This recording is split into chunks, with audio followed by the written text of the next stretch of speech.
Master the clock. Orchestrating automation with Click PLC timers. The hum of the conveyor belt was off. Not entirely stopped, but hesitant. Mark, a veteran automation engineer, frowned as his eyes scanned the control panel of the small packaging plant. Another bottleneck, he muttered, running a hand through his already disheveled hair. The current system, a patchwork of older relays and basic logic, was notorious for its timing issues. Packages would sometimes pile up, and others would fly off the line too fast. It was chaos. He'd recently convinced the plant manager to invest in a Click PLC. A compact, powerful little brain for their operation. Now it was up to Mark to tame the beast of timing. He knew his secret weapon would be the Click PLC's timers. Timers are fundamental to automation, allowing you to control sequences, introduce delays, and manage event durations. If you're working with a Click PLC, understanding how to implement timers effectively will unlock a whole new level of control for your projects. We'll delve into the various types of timers available in the Click PLC and walk through practical examples of how to utilize them. Let's see how Mark does it. Detailed information on this video can be found at accautomation.ca. A link has been provided below. If you have not watched the other videos, the link below will start you at video 1. There will be links to the rest of the videos as well. The Three Musketeers of Time. Mark remembered his old instructor's analogy. Think of timers as the three musketeers of your PLC: on delay, off delay, and retention. We can build anything with these three key aspects of a timer. On delay. This is our gatekeeper, he thought. It waits patiently before opening the gate, perfect for when he needed a delay before something happened, like ensuring a box was perfectly centered before the robotic arm descended. Off delay, and this one, he mused, is like a stubborn guest. It lingers even after you've asked it to leave. Ideal for keeping something running for a short time after the main signal disappears, such as a cooling fan. Retentive. Ah, the persistent one, he smiled. It remembers where it left off, even if you interrupt it. Retention could be used for both the on and off delay timers. This was crucial for their batch processing, where the system might pause but needed to resume counting from exactly where it stopped. He also knew the critical pieces of information for every timer: the input IN to start it. This is the condition of the rung to start and stop the timer. The setpoint SP, or preset time PT, indicates the duration for which it should count. Base rates can vary from milliseconds to days. The current value, CV, or accumulated time, ACC, shows its progress. This shows how much time has expired. Finally, most importantly, the timer bit or timer done bit, TD, the signal that told the rest of the PLC, I'm done waiting. This is just an on or off signal. Building the rhythm, Mark's first timer program. Mark fired up the Click PLC programming software, a familiar hum from his workstation. There is only one timer instruction in the Click PLC instruction set. However, it can be configured to run in various ways. He started with the most pressing issue, the conveyor. It needed to pause for exactly 3 seconds to allow a sensor to register a product before the next section started. He dragged a timer instruction onto the ladder logic rung. This will be set for an on-delay timer. He labeled it T1 and, remembering the Click's millisecond default time base, entered 3000 for a 3-second delay. The input would be the sensor detecting a product at the end of the first conveyor section, which we will refer to as X201. On a new rung, he used T1, timer 1 done, to enable the next section of the conveyor, which outputs Y01.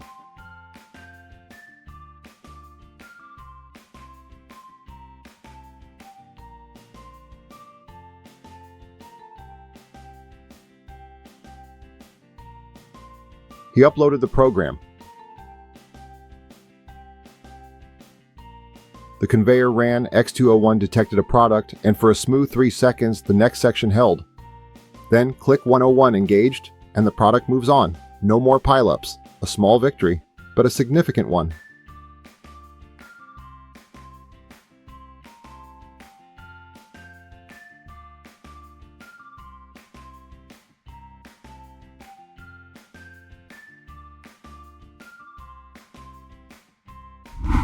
The fan that lingered, an off-delay application.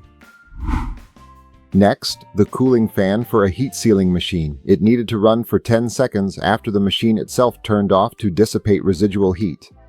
This was a job for an off-delay timer. He used the machine's input signal, X202, as the input to the TOF timer T2. He set the preset to 10,000 for 10 seconds. The magic of the TOF was that its output would stay on for the preset time after X2 went off.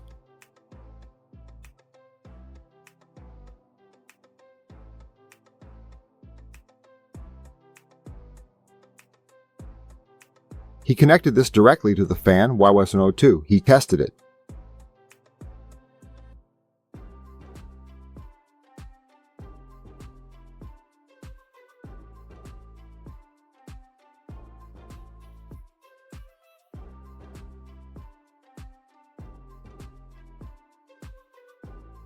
Machine on, fan on. The machine shut off and the fan whirred for precisely 10 more seconds before shutting down gracefully.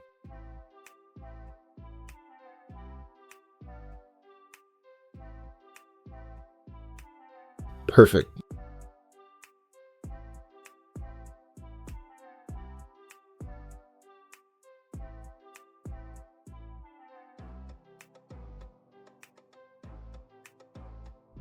The unstoppable pump, a retentive solution. The trickiest part was the batch mixing. They needed to pump a precise amount of liquid with a total pump run time of 15 seconds. But sometimes, due to other processes, the pump would have to pause mid-cycle. With a regular timer, the count would reset. Not good? This was a job for the retentive on-delay timer. Mark assigned T3 a preset of 15,000, 15 seconds, and checked the current value will be retained option. The pump's start signal, X203, would be the input, but what if they needed to start a fresh batch? The retentive on-delay timer would remember its old count. He needed a way to reset it. A simple reset button, X204, linked to the reset of the timer instruction, would do the trick. The Click PLC programming software is intuitive enough to know that if the timer's current value is retained, a reset input is required. If you are enjoying this video, please give it a thumbs up, subscribe to our channel to receive all of the latest information. Do not forget to hit the bell beside your subscription to receive these notifications. In this case, Mark wanted the pump to be on when X203 is on and accumulate for 15 seconds. On the output rung, he used the X203 input and not the T3. And just like the on-delay timer, the T3 bit would turn on, which would stop the actual pump Y103. This indicates that the time has elapsed.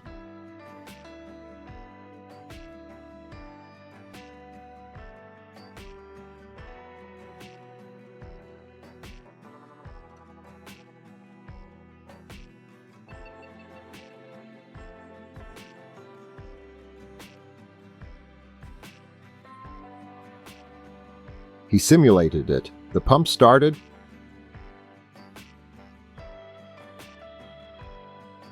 paused,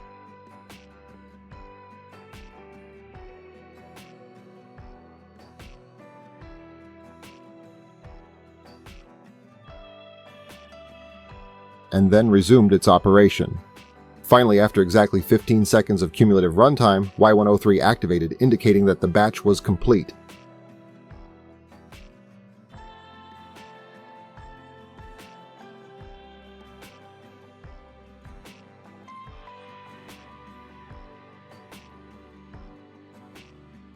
A press of the reset button cleared it all, ready for the next cycle. Mark leaned back, a satisfied grin spreading across his face.